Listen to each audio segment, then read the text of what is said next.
Hello friends, एके education में आप सभी का स्वागत है। फ्रेंड्स, आज एक नया टॉपिक लेके आया हूं मैं जो उत्तराखंड के एग्जाम्स से की दृष्टि से काफी महत्वपूर्ण है। तो उत्तराखंड के एग्जाम्स में यहाँ से एक ना एक प्रश्न, कई बार कई सारे प्रश्न जरूर पूछे जाते हैं। तो फ्रेंड्स, आज हमारा जो टॉपिक है वो है उत्तराखंड की जनजातियां। उत्तराखंड में कौन कौन सी जनजातियां निवास करती हैं उसके बारे में हम आज चर्चा करेंगे। तो सबसे पहले मैं आपको बता दूं कि अगर आप हमारे चैनल पे नए हैं या अभी तक आपने हमारे चैनल को सब्सक्राइब नहीं किया है तो कृपया हमारे चैनल को सब्सक्राइब कर लें ताकि आप तक हमारे वीडियो सबसे पहले पहुंच सकें, और बेल आइकन भी जरूर प्रेस करें ताकि आप तक हमारे वीडियो के नोटिफिकेशन सबसे पहले पहुंच सकें। तो फ्रेंड्स, आज का जो टॉपिक है काफी महत्वपूर्ण होने वाले हैं। इसमें हम सारी जनजातियों के बारे में डिस्कस करेंगे। जितनी भी उत्तराखंड में जनजातियां हैं उनके बारे में हम आज बताने वाले हैं इस वाले टॉपिक में। तो फ्रेंड, इसको ध्यान से देखिए और इसको अच्छे से रीड करिए आप लोग, ताकि एग्जाम्स में अगर यहाँ से कोई भी प्रश्न आता है तो आप इसको अच्छे से कर लें। तो फ्रेंड्स, आज का जो टॉपिक है स्टार्ट करते हैं। आप लोग कॉपी और पेन ले लीजिए, नोटबुक ले लीजिए आप लोग, और जो भी आपको इम्पोर्टेंट प्रश्न लगते हैं उनको आप नोट डाउन भी कर सकते हैं। और फ्रेंड्स, ये जो टॉपिक है यहाँ पे हमने जो भी प्रश्न एग्जाम में आते हैं उन्हीं को लिया है, जो भी अक्सर आते रहते हैं तो वाले प्रश्न हमने यहाँ पे लिया है, सारे ऑनलाइनर्स में है। तो फ्रेंड्स, चलते हैं अपने टॉपिक की तरफ। तो आज का जो हमारा टॉपिक है उत्तराखंड की जनजातियां, उत्तराखंड की प्रमुख जनजातियां। तो हम यहाँ पे जनजातियों के बारे में डिस्कस करने वाले हैं। तो सबसे पहले देखते हैं कौन सी जनजाति है। तो फ्रेंड्स, उत्तराखंड में जो जनजातियां हैं वो है, उनमें से एक प्रमुख जनजाति है कोल जनजाति। सबसे पहले कोल जनजाति के बारे में डिस्कस करते हैं। आप लोग ध्यान से सुनिएगा। तो फ्रेंड्स, कोल जनजाति जो है उत्तराखंड में, उसके जो अन्य नाम हैं वो क्या क्या है। तो कोल जनजाति के जो अन्य नाम हैं, कोली, मुंड, बुनकर, दस्यू, कौल और सबर। ये क्या है? कोल जनजाति के अन्य नाम है। कौन कौन से? कोली, मुंड, बुनकर, दस्यू, कौल और सबर। ये कोल जनजाति के अन्य नाम है। कोल जनजाति की जानकारी के स्रोत क्या क्या है? तो मोहनजोदड़ो शिलालेख और श्री बच्चू भाई पीताम्बर वैद की पुस्तक कोलिय काबिले का इतिहास। तो बच्चू भाई पीताम्बर की जो पुस्तक है वो है कोलिय कबीले का इतिहास। इससे भी इसकी जानकारी मिलती है और मोहनजोदड़ो शिलालेख से भी इसकी जानकारी मिलती है। तो फ्रेंड्स, अब बताते हैं कि कोल जनजाति के जो धर्म है किस किस धर्म को मानते हैं। तो कोल जनजाति का धर्म हिंदू है, हिंदू धर्म को मानते हैं। कोल जनजाति के लोग भगवान शिव की पूजा अर्चना करते थे। कोल जनजाति के लोग जागर भी लगाया करते थे। कोल जनजाति के लोग बलि प्रथा में काफी विश्वास करते थे। ये लोग जादू टोनने किया करते थे। इसके अलावा कोल जनजाति के लोग लिंग की पूजा तथा नाग पूजा भी किया करते थे। उसके पश्चात हम बात करते हैं भाषा। तो भाषा जो इनकी थी ये मुंड भाषा थी। उसके बाद नृत्य, नृत्य क्या था इनका? कोलायाचा, कोलायाचा ये नृत्य किया करते थे। उसके पश्चात इनका जो मुख्य व्यवसाय हुआ करता था, मुख्य व्यवसाय क्या है इनका? कोल जनजाति का मुख्य व्यवसाय कृषि था। तो ये लोग कृषि पे ज्यादा कृषि कार्य किया करते थे। उसके पश्चात है मनोरंजन के इनके क्या क्या साधन थे। तो मनोरंजन के जो इनके साधन थे नृत्य, संगीत और मदिरापान। उसके पश्चात इनके औजार क्या क्या हुआ करते थे। तो कौल जनजाति का क्या क्या था? कौल जनजाति के लोग लकड़ी और पत्थरों से बने औजारों का उपयोग किया करते थे। तो लकड़ी और पत्थरों से बने औजारों का उपयोग किया करते थे। कोल जनजाति के संबंधित कुछ अन्य जानकारी है इसमें। तो कोल जनजाति के नाम पर कोलाबा शहर बसा है। कोल जनजाति में कोलों के मृत शरीर को खुले में छोड़ने की प्रथा प्रचलित थी। यह जनजाति सबसे मेहनती जनजाति में से एक मानी जाती थी। कोल जनजाति के लोग छोटी कद काठी व क्रूर स्वभाव के होते थे। किरात जनजाति ने इनका अंत करा था। तो उसके बाद क्या हुआ? किरात जनजाति ने क्या किया था? इनका अंत कर दिया था। उसके पश्चात उत्तराखंड में कौन से जनजाति का उद्भव हुआ? उत्तराखंड में किरात जनजाति आई। तो किरात जनजाति के जो अन्य नाम है वो क्या है? कीर, किन्नर और कीर पुरुष। कीर, किन्नर और कीर पुरुष इनका नाम है। तो किरात जनजाति की जानकारी के जो स्रोत हैं वो क्या क्या है? तो यजुर्वेद के शुक्ल भाग से इनकी जानकारी प्राप्त होती है। अथर्ववेद से इनकी जानकारी प्राप्त होती है। स्कंद पुराण में किरातों के लिए भिल्ल शब्द का प्रयोग हुआ है। तो स्कंद पुराण में जो किरात है उनके लिए क्या शब्द प्रयुक्त हुआ है? भिल्ल शब्द। मनुस्मृति भी इनकी जानकारी का स्रोत है। महाभारत के सभा पर्व भाग में किरातों का अर्जुन के साथ युद्ध की जानकारी मिलती है और सांची के स्तूप में किरात वंशों को दान देने की जानकारी मिलती है। उसके पश्चात धर्म की अगर हम बात करें तो धर्म में किरात जनजाति के लोग हिंदू धर्म को मानते हैं। किरात जनजाति के लोग भगवान शिव के उपासक कहा जाता था इनको। किरात जनजाति के लोग बलि प्रथा में भी काफी विश्वास करते थे। ये लोग जागरूक होना भी किया करते थे। किरात जनजाति के लोग झाड़ू फूंक में काफी विश्वास करते थे। भाषा इनकी भी मुंड भाषा। मुख्य व्यवसाय किरात जनजाति का व्यवसाय पशुपालन था। आजीविका चलाने के लिए ये लोग शिकार किया करते थे। उसके पश्चात है शारीरिक संरचना। चपटी मुखाकृति होती है इनकी। चपटा माथा होता है, चपटी व छोटी नाक होती है और गेरुआ रंग होता है। उसके पश्चात इनका निवास स्थान तराई, भाबर, थल, तेजम, अस्कोट से काली नदी तक, कर्णप्रयाग से द्वारहाट तक और टनकपुर, कपकोट इनका निवास स्थान है। उसके बाद किरात जनजाति से संबंधित कुछ अन्य जानकारी में किरात जनजाति में संयुक्त परिवार में रहने का प्रचलन था। तो किरात जो जनजाति के लोग हैं ये क्या करते हैं? संयुक्त परिवार प्रथा इनमें प्रचलित है। किरात जनजाति में मामा व बुआ के लड़के लड़कियों से विवाह की प्रथा थी। आर्यों द्वारा किरात को शुद्ध कहा गया था। तो आर्यों द्वारा इनको क्या कहा गया था? शुद्ध। उसके पश्चात उत्तराखंड में खस जनजाति। खस जनजाति की उत्पत्ति खस शब्द संस्कृत के क्षेत्रीय शब्द से आया है। इसका अर्थ नेपाल के पहाड़ी क्षेत्रों में रहने वाली एक योद्धा प्रजाति है। तो खस शब्द संस्कृत में क्षेत्रीय शब्द से आया है। इसका अर्थ है नेपाल के पहाड़ी क्षेत्रों में रहने वाली एक योद्धा प्रजाति। खस जनजाति के अन्य नाम पहाड़ी राजपूत, खस राजपूत और गोरखाला। तो गोरखाला भी इनको कहा जाता है। इनका जो धर्म है, खस जनजाति के लोग हिंदू धर्म को मानते थे। खस जनजाति भगवान शिव के उपासक हुआ करती थी। खस जनजाति के स्थानीय देवता मस्टो थे और खस लोग इनको पूजा को देवाली कहा करते थे। तो खस लोग जो ये मस्टो जो देवता है इनकी पूजा को क्या कहते थे? देवाली। इनकी भाषा क्या है? इनकी जो भाषा है, खस जनजाति की प्रारंभिक भाषा संस्कृत थी।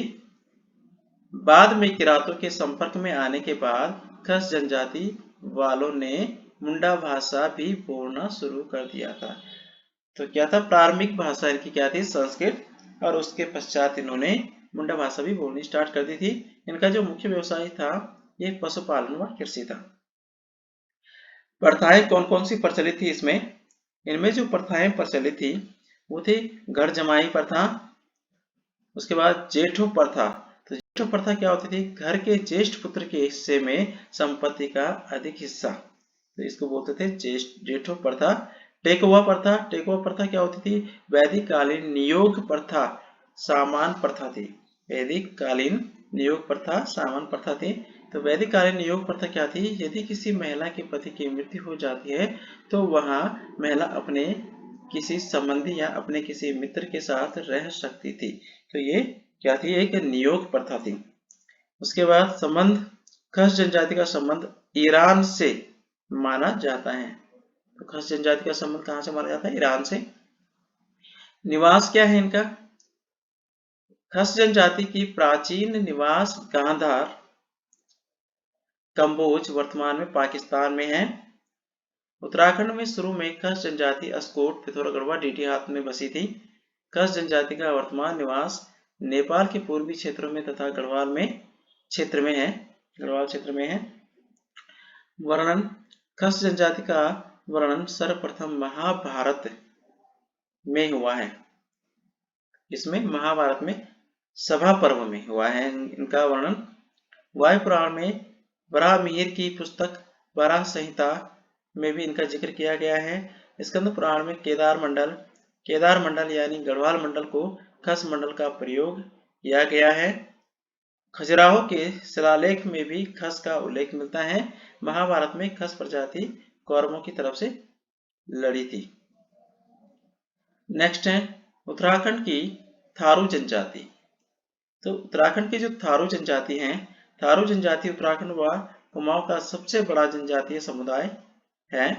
थारू जनजाति के लोग प्रायः सीधे साधे व ईमानदार होते हैं।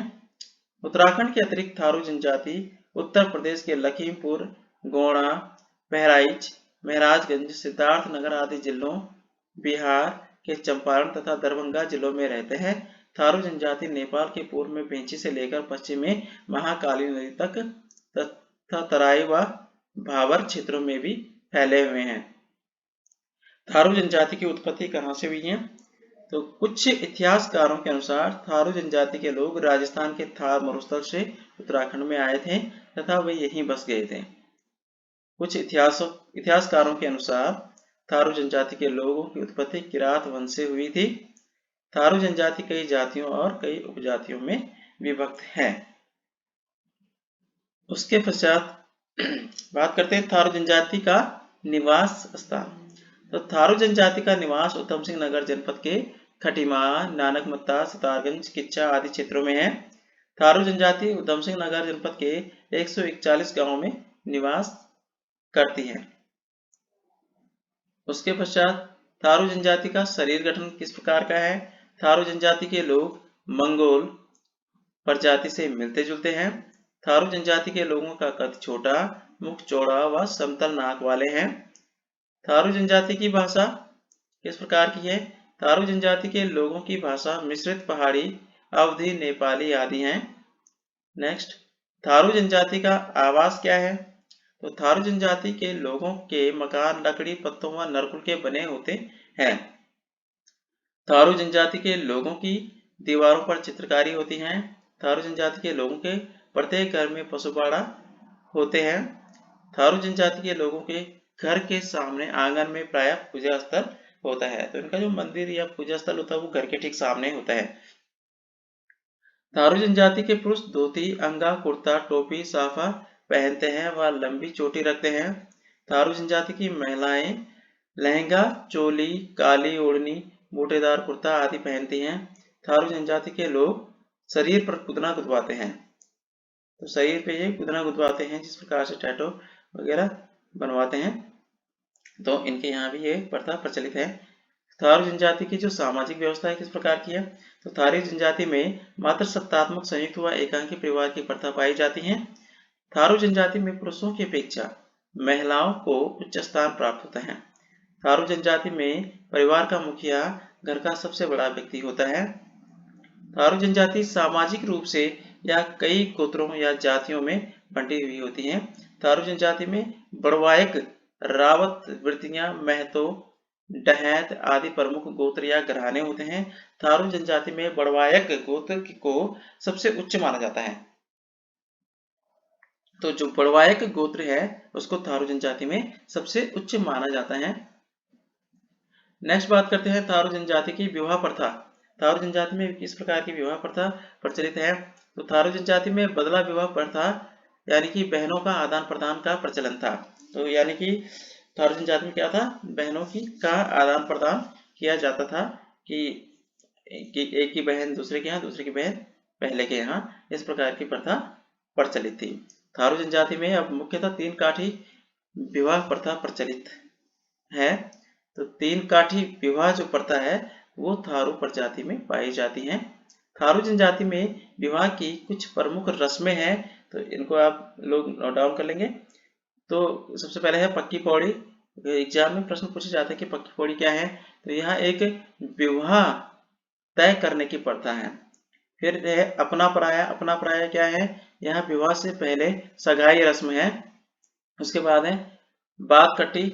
बात कट्टी क्या होती है, इस प्रथा में विवाह की तिथि निश्चित होती है। उसके बाद है गौना चारा रस्म। गौना चारा रस्म क्या है, इस रस्म में लड़की का स्थायी रूप से अपने पति के घर जाना होता है और इनमें विधवा विवाह प्रथा भी प्रचलित होती है। तो गौनाचाला क्या होता है कि रस्म, इस रस्म में क्या होता है, लड़की का स्थायी रूप से अपने पति के घर जाना होता है। इनमें क्या होता है कि जैसे ही लड़की का विवाह होता है तो लड़की कुछ टाइम तक अपने मायके में रहती है और बाद में जब इसका गौना चाला होता है तो उसके बाद ये अपने घर चली जाती हैं। और इनमें क्या है, विधवा विवाह भी प्रचलित है। तो लठवा एक वर्ड आता है इसमें, लठ भरवा भोज। कि लठ भरवा भोज क्या है, तो थारू जनजाति में यदि किसी लड़की का गौना चाला आया हो व उसकी पति की मृत्यु हो जाए तो लड़की के पिता उसे अपने घर में विवाह करा के बिरादरी को एक भोज करवाते हैं, जिसे लठ भरवा भोज कराते हैं। तो इसमें क्या होता है कि अगर कोई लड़की जिसकी शादी हो जाती है और उसका गौना चालान ना हुआ हो, यानी कि वो अपने पति के घर ना गई हो और तब तक उसके पति की डेथ हो जाती है, तो लड़की का पिता क्या करता है, किसी और से उसका विवाह करवा के एक भोज देता है गांव में और बिरादरी में, उसको बोलते हैं लठ भरवा भोज। ये एग्जाम में आ चुका है कई बार। थारू जनजाति का जो धर्म है, तो थारू जनजाति के लोग हिंदू धर्म को मानते हैं। उसके पश्चात थारू जनजाति के लोग पछावन, काली, नगरयाई देवी, भूमिया देवता, कारो देव, रावत आदि देवी देवताओं की पूजा करते हैं। थारू जनजाति के त्योहार, अब इनके फेस्टिवल की बात करते हैं कि थारू जनजाति में कौन कौन से फेस्टिवल प्रचलित हैं। तो थारू जनजाति के प्रमुख त्योहार कन्हैया अष्टमी, होली, दशहरा, माघ की खिचड़ी और बजहर आदि त्योहार है। तो ये त्योहार आप लोग नोट डाउन कर लेंगे क्योंकि इनमें से कई बार एक त्योहार पूछ लिया जाता है कि जैसे कि बजहर त्योहार किस जनजाति में मनाया जाता है, तो आप लोग थारू कर सकते हैं। थारू जनजाति में बजहर पर्व ज्येष्ठ या बैसाख में मनाया जाता है। थारू जनजाति में दीपावली को ये शोक पर्व के रूप में मनाते हैं। तो ये भी आपके लिए बहुत ही अच्छा है कि ये याद कर लीजिए आप लोग, क्योंकि थारू क्या करते हैं, जो दीपावली का पर्व है जिसमें हम हर्षोल्लास के साथ मनाते हैं, तो थारू जनजाति के लोग उसे शोक पर्व के रूप में मनाते हैं। उसके पश्चात है थारू जनजाति में होली फागुन पूर्णिमा में 8 दिनों तक मनाया जाता है। तो थारू जो जनजाति है उसमें होली फाल्गुन पूर्णिमा में 8 दिनों तक मनाया जाता है, जिसमें स्त्री पुरुष खिचड़ी नृत्य करते हैं। तो खिचड़ी नृत्य किस उसमें होता है, किस जनजाति में मनाया जाता है, तो ये थारू जनजाति में मनाया जाता है। थारू जनजाति की जो अर्थव्यवस्था है वो क्या है, थारू जनजाति के लोग कृषि, पशुपालन व आखेट पर आधारित अर्थव्यवस्था है इनकी। तो ये थी हमारी थारू जनजाति। उसके पश्चात हम बात करते हैं उत्तराखंड की जौनसारी जनजाति के बारे में। तो उत्तराखंड की जो जौनसारी जनजाति है, देखते हैं इसमें क्या क्या है।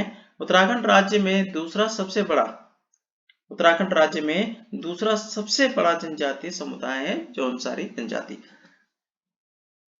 जौनसारी जनजाति उत्तराखंड राज्य के गढ़वाल मंडल का सबसे बड़ा जनजातीय समूह। तो देखिए इसमें क्या है, अगर गढ़वाल मंडल की बात आएगी, उत्तराखंड राज्य के गढ़वाल मंडल में सबसे बड़ा जनजातीय समुदाय कौन सा है, तो जौनसारी। और पूरे उत्तराखंड में कौन सा है, थारू।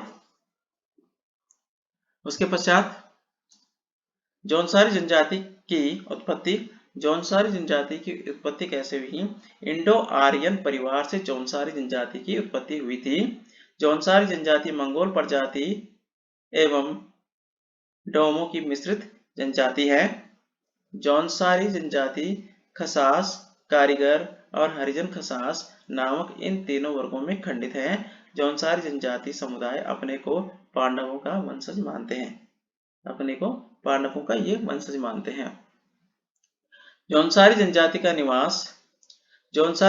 का निवास लघु हिमालय के उत्तर पश्चिमी भाग का भाबर क्षेत्र है।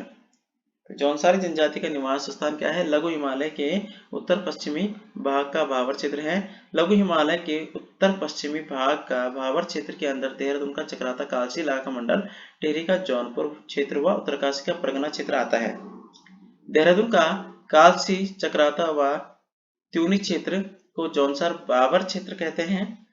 जौनसारी जनजाति की 95% आबादी देहरादून में निवास करती है। जौनसारी जनजाति के जौनसारी भावर क्षेत्र में कुल 39 खाते यानी कि पट्टियां व 358 राजस्व ग्राम है। तो जौनसारी जनजाति में कुल कितने खाते हैं? 39 क्या है? पट्टी है, और 358 यानी कि 358 राजस्व गांव है। यहाँ पे जौनसारी में एग्जाम में आ जाता है कई बार क्वेश्चन। तो जौनसारी जनजाति की जो भाषा है वो कौन सी है? जौनसारी जनजाति है तो उसकी मुख्य भाषा है जौनसारी। जौनसारी जनजाति के भावर क्षेत्र में भावरी भाषा भी बोली जाती है। उसके पश्चात जौनसारी जनजाति का जो वेशभूषा या पहनावा है ये क्या है?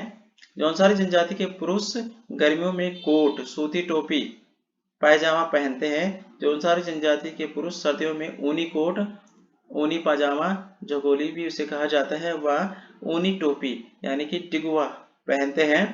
जौनसारी जनजाति की महिलाएं गर्मियों में कुर्ती पजामा यानी कि झग्गा, सूती घाघरा व चोली, चोल्टी भी उसे बोलते हैं, तो पहनती हैं। जौनसारी जनजाति की महिलाएं सर्दियों में ऊनी घाघरा कुर्ता व एक बड़ा रुमाल यानी कि डाटू पहनती हैं। जौनसारी जनजाति का आवास किस प्रकार का होता है? तो जौनसारी जनजाति के लोगों का घर लकड़ी व पत्थर के बने होते हैं। जौनसारी जनजाति के लोगों का घर विभिन्न प्रकार की सजावट से भरा रहता है। जौनसारी जनजाति की उपजातियां कौन कौन सी हैं? तो जौनसारी जनजाति की जो उपजातियां हैं ये निम्न है। तो खसास यानी कि सबसे पहले खसास है। खसास इस उपजाति के अंतर्गत ब्राह्मण व राजपूत आते हैं। तो खसास में कौन कौन आते हैं? ब्राह्मण व राजपूत आते हैं। हरिजन खसास इस उपजाति के अंतर्गत डोम, कोली, मोची, कोल्टा आते हैं। फिर कारीगर इस उपजाति के अंतर्गत लोहार, सोनार, बागजी, बढ़ई ये आते हैं। उसके पश्चात जौनसारी जनजाति की सामाजिक व्यवस्था क्या है? तो जौनसारी जो जनजाति है ये पितृसत्तात्मक है। ये क्या है? पितृसत्तात्मक है। जैसे कि आपने थारों में देखा होगा मातृसत्तात्मक था, तो यहाँ पे क्या है? पितृसत्तात्मक है और संयुक्त परिवार प्रथा पाई जाती है। तो जौनसारी जनजाति में घर का सबसे बड़ा पुरुष परिवार का मुखिया होता है। उसके पश्चात है जौनसारी जनजाति में विवाह प्रथा किस प्रकार की है? तो जौनसारी जनजाति में विवाह से पहले लड़की को ध्यंती व विवाहोपरांत रयांती कहा जाता है। तो जौनसार में क्या होता है कि विवाह से पहले जो लड़की होती है उसको ध्यांती व विवाह के पश्चात उसको रयांती कहा जाता है। जौनसारी जनजाति में पहले बहुपति विवाह प्रथा का प्रचलन था, जो प्रथा अब समाप्त हो चुकी है। तो पहले यहाँ पे क्या होता था? बहुपति विवाह का प्रचलन हुआ करता था कि एक स्त्री कई पतियों के साथ विवाह करती थी। जौनसारी जनजाति में कन्या पक्ष को उच्च माना जाता है। तो यहाँ पे क्या होता है? कन्या पक्ष को उच्च माना जाता है, जबकि अदर में पुरुष वर पक्ष को क्या माना जाता है? उच्च माना जाता है। जौनसारी जनजाति का धर्म क्या है? जौनसारी जनजाति के लोग हिंदू धर्म को मानते हैं। जौनसारी जनजाति के लोग महासु यानी कि महाशिव, बोठा, पवासी, चोलदा देवी देवताओं की पूजा करते हैं। जौनसारी जनजाति के लोग प्रमुख देवता महासु देवता हैं। कुछ लोग यह भी मानते हैं कि महासु देवता भगवान विष्णु के छठा अवतार है। जौनसारी जनजाति के लोगों का प्रमुख तीर्थ स्थल हनोल है। जौनसारी जनजाति के लोगों का मंदिर लकड़ी व पत्थर के बने होते हैं। जौनसारी जनजाति की सांस्कृतिक गतिविधियां क्या क्या है? तो जौनसारी जनजाति के जो प्रमुख त्योहार हैं तो ये क्या है? दशहरा। ये दशहरा को ये भी आप लोग नोट डाउन कर लीजिएगा कि दशहरा क्या है? दशहरे को ये क्या कहते हैं? पचाई, पंचाई बोलते हैं। तो पांचों या पायता ये दशहरा को बोलते हैं। पायता, पांचों या पंचाई। दीपावली को ये दियाई बोलते हैं। बैसाखी को विशु कहते हैं और जन्माष्टमी को ये अठोई कहते हैं। उसके पश्चात नुणाई। नुणाई क्या है? माघ त्योहार, जागड़ा जौनसारी जनजाति के प्रमुख त्योहार हैं। जौनसारी जनजाति में जागड़ा महासु देवता का त्योहार है। दीपावली जौनसारी जनजाति का सबसे प्रमुख पर्व है, जिसे लोग मुख्य दीपावली के 1 महीने बाद मनाते हैं। दीपावली में जौनसारी जनजाति के लोग भीमल लकड़ी का हनोल जलाते हैं व पांडवों व महासु देवता के गीत गाते हैं। होली जलाने के पश्चात उसे खेत में ले जाकर भैलो खेला जाता है। दीपावली के अगले दिन को भीरुड़ी कहा जाता है। इस दिन जौनसारी जनजाति के पुरुष पत्तेबाजी नृत्य करते हैं। उसके पश्चात है जौनसारी जनजाति के प्रमुख मेले यानी कि गणयात क्या है, तो चोलीथात मेला। यहाँ पे जौनसारी जनजाति में यह मेला वीर केसरी चंद के बलिदान दिवस पर 3 मई को मनाया जाता है। तो 3 मई को कौन सा मेला मनाया जाता है? चोलीथात मेला। विश्व मेला जौनसारी जनजाति में यह मेला बैसाखी में लगता है व ठाणा डांडा, चौरानी मेला, नागपात आदि स्थानों पर लगता है। उसके बाद है मछमोड़ मेला। तो जौनसारी जनजाति के इस मेले में सिर्फ पुरुष ही भाग लेते हैं। वह नदी में तिमूर यानी कि तेज बल झाड़ी का पाउडर डालकर मछलियों को पकड़ते हैं। तो ये काफी फेमस है मछमोड़ मेला। और चौलीथात मेला भी काफी फेमस है, विश्व मेला भी। तो ये याद रखना कि चौलीथात मेला जो है किसके दिवस पे मनाया जाता है? बलिदान दिवस पे, वीर केसरी चंद जी के बलिदान दिवस पे मनाया जाता है। और कब मनाया जाता है? 3 मई को। उसके बाद जतरियाड़ो मोड़। तो ये जौनसारी जनजाति में यह मेला 25-26 वर्षों में एक बार लगता है। कौन सा? जतरियाड़ो मेला या जतरियाड़ो मोड़। उसके बाद जौनसारी जनजाति के प्रमुख नृत्य है। तो जौनसारी जनजाति के जो प्रमुख नृत्य हैं वो कौन कौन से हैं? तो जौनसारी जनजाति के प्रमुख नृत्यों में रांसो नृत्य, तांदी नृत्य, हारुला नृत्य यानी कि परात नृत्य, ठुमकिया नृत्य, गुमसू या झेला, पत्तेबाजी, रास रासो, मंडवड़ा, सराई, जंगबाजी नृत्य आदि आते हैं। जौनसारी जनजाति की अर्थव्यवस्था कृषि पशुपालन जौनसारी जनजाति का प्रमुख मुख्य व्यवसाय है। उसके बाद है जौनसारी जनजाति की राजनीतिक व्यवस्था। तो जौनसारी जो जनजाति है उनकी जो राजनीतिक व्यवस्था है वो क्या है? खुमरी समिति। सबसे पहले क्या है? खुमरी समिति। जौनसारी समाज में एक गांव में पहले खुमरी समिति हुआ करती थी जिसका मुखिया सयाना हुआ करता था। तो जौनसारी जनजाति में क्या होती थी? एक समिति हुआ करती थी जिसको खुमरी कहते थे और उसका जो मुखिया होता था उसको क्या कहा जाता था? सयाना। तो सयाना कहा जाता था। एग्जाम में कई बार प्रश्न आते हैं। खत समिति। जौनसारी समाज में खुमरी समिति से उच्च होती है खत समिति जिसका मुखिया खत सयाना होता था। तो वर्तमान समय में इस जनजाति में भी ग्राम पंचायतें हैं। तो अब यहाँ पे ग्राम पंचायतें हैं। उसके पश्चात है उत्तराखंड की भोटिया जनजाति। उत्तराखंड की क्या है? भोटिया जनजाति। तो उत्तराखंड की जो भोटिया जनजाति है एक अर्धगुमंतु जनजाति है। एग्जाम में कई बार प्रश्न आता है कि अर्धगुमंतु जनजाति कौन थी? तो भोटिया जनजाति। भोटिया जनजाति अल्मोड़ा, चमोली, पिथौरागढ़ और उत्तरकाशी जनपद में रहती है। भोटिया जनजाति की उत्पत्ति मंगोल प्रजाति से हुई है। तो भोटिया जनजाति के लोग खुद को किरात वंशी या खस राजपूत मानते हैं। तो भोटिया जनजाति का निवास स्थान के बारे में देखते हैं। तो भोटिया जनजाति कहाँ कहाँ रहते हैं? चमोली में, पिथौरागढ़ में, उत्तरकाशी में, अल्मोड़ा में, जनपदों के उत्तरी भागों में ऊंचाई वाले क्षेत्रों में पाए जाते हैं। भोटिया जनजाति महाहिमालय की सर्वाधिक जनसंख्या वाली जनजाति है। तो भोटिया जो जनजाति ये महाहिमालय वाले जो क्षेत्र हैं वहां की सर्वाधिक जनसंख्या वाली जनजाति है। भोटिया जनजाति का आवास, तो इसमें क्या है? ग्रीष्मकालीन आवास। तो ग्रीष्मकालीन ऋतु में भोटिया जनजाति के लोग 2000 से 3000 मीटर की ऊंचाई वाले स्थानों में चले जाते हैं। भोटिया जनजाति के लोग ऊंचाई वाले स्थानों जहां चारागाह की सुविधा हो वहां ग्रीष्म ऋतु में आवास बनाकर रहते हैं। शीतकालीन आवास। भोटिया जनजाति के लोग शीत ऋतु शुरू होते ही अपने परिवार एवं पशुओं के साथ घाटियों में अपने गुंडा या मुनसा में लौट आते हैं। भोटिया जनजाति की शारीरिक बनावट किस प्रकार की होती है? तो भोटिया जो जनजाति है उनके लोगों की शारीरिक बनावट तिब्बती मंगोलियन जाति के मिश्रण है। भोटिया जनजाति के लोगों का कद छोटा, चेहरा गोल, सिर बड़ा, आंख छोटी, नाक चपटी होती है।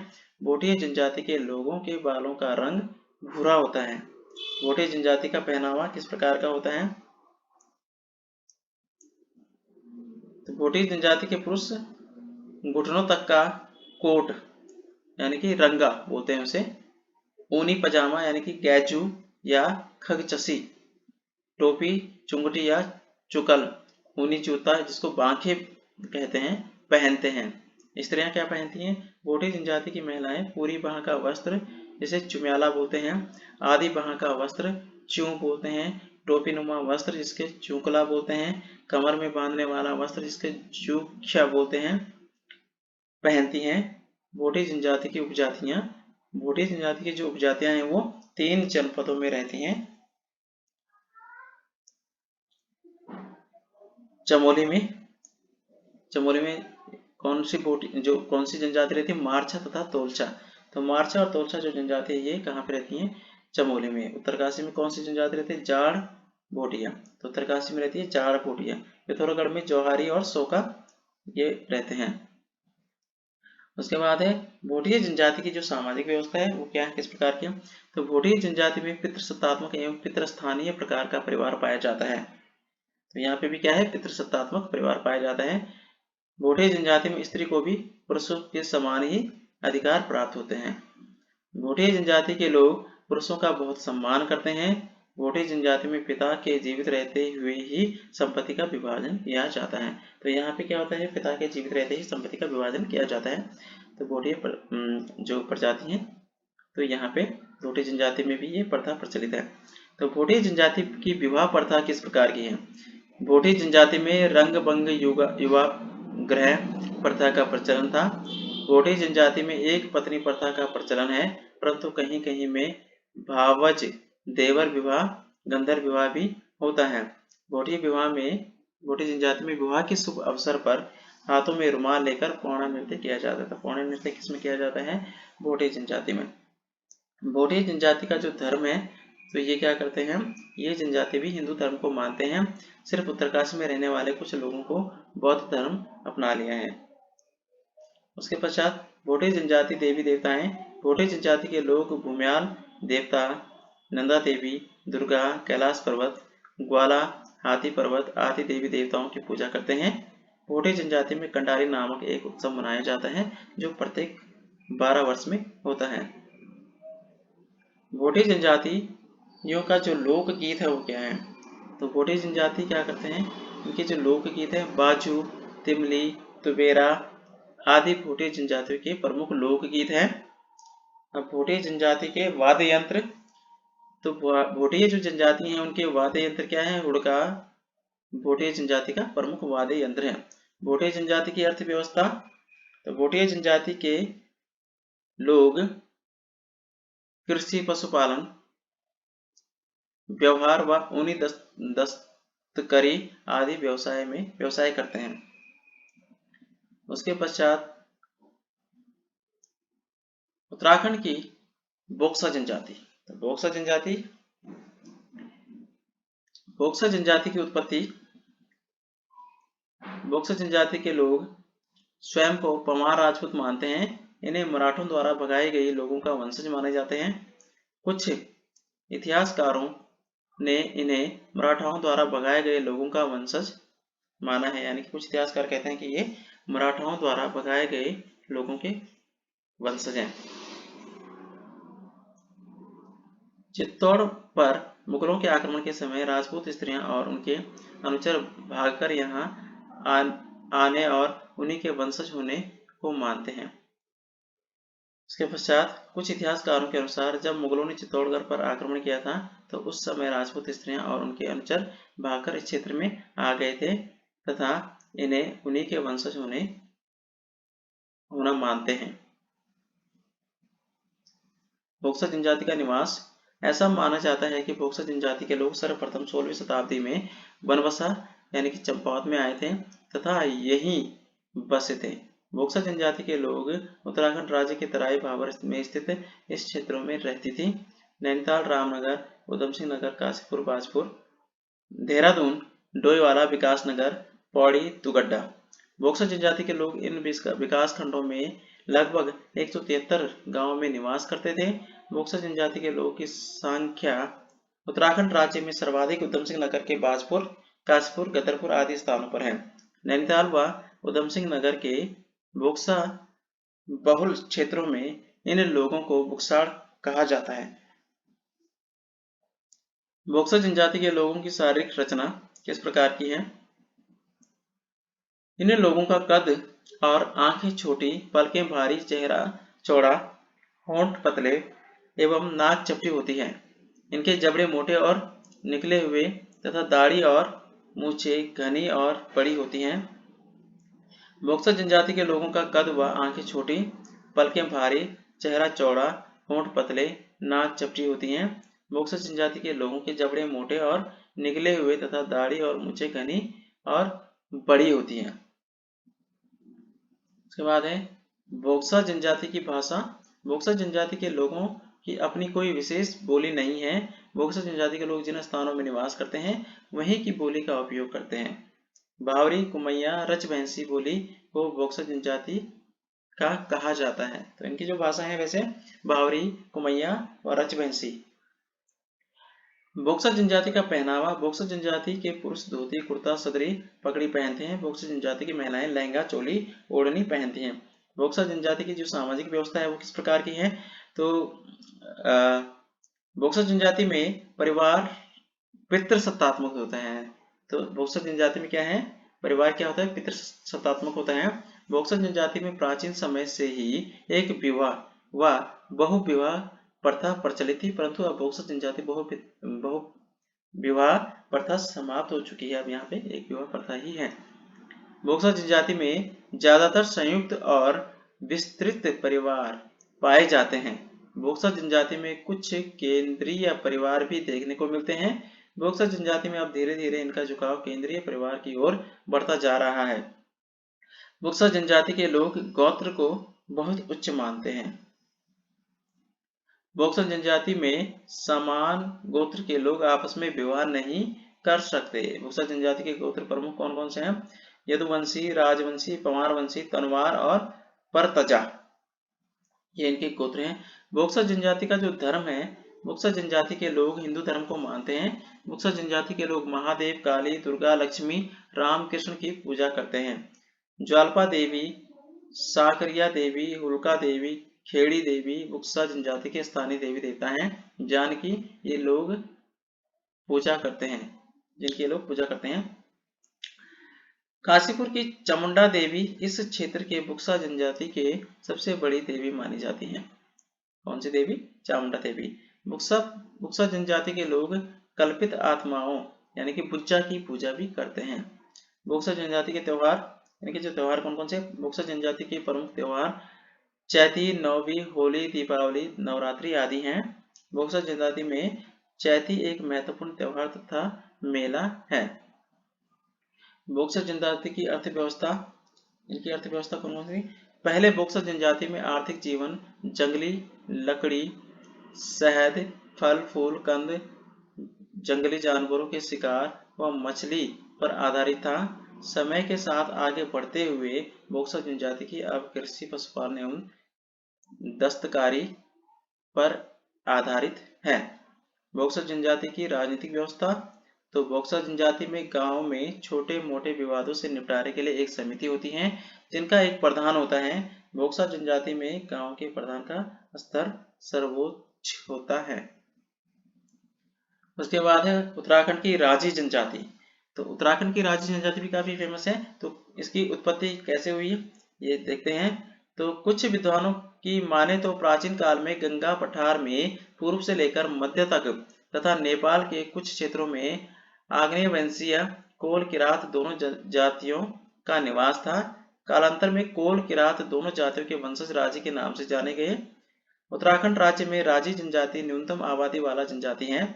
इस जनजाति को बनरौत, बनरावत, बनरावत, जंगल के राजा आदि नामों से भी संबोधित किया जाता है। इन सब में राजी नाम सबसे अधिक प्रचलित है। उसके बाद राजी जनजाति का निवास, तो राजी जनजाति के लोग उत्तराखंड राज्य में मुख्यतः पिथौरागढ़ जनपद के धारचूला, डांडी, हाट, कनाली, छीनी विकासखंड के 7 गांवों में, चंपावत के एक गांव में व नैनीताल के जगह में निवास करती हैं। उत्तराखंड के राज्य के पिथौरागढ़ जनपद में 66% राजी जनजाति निवास करती है या पाई जाती है। राजी जनजाति अभी भी उत्तराखंड के जंगलों में वास करती हैं। उत्तराखंड राज्य में अब राजी जनजाति के लोग धीरे धीरे जंगलों से बाहर आकर झोपड़ी में रहने लगे हैं। राजी जनजाति के लोग अपने आवास को ये रौतेड़ा कहते हैं। सन 2011 में उत्तराखंड राज्य में राजी जनजाति के परिवारों की कुल संख्या 130 तथा इनकी कुल संख्या लगभग 528 थी।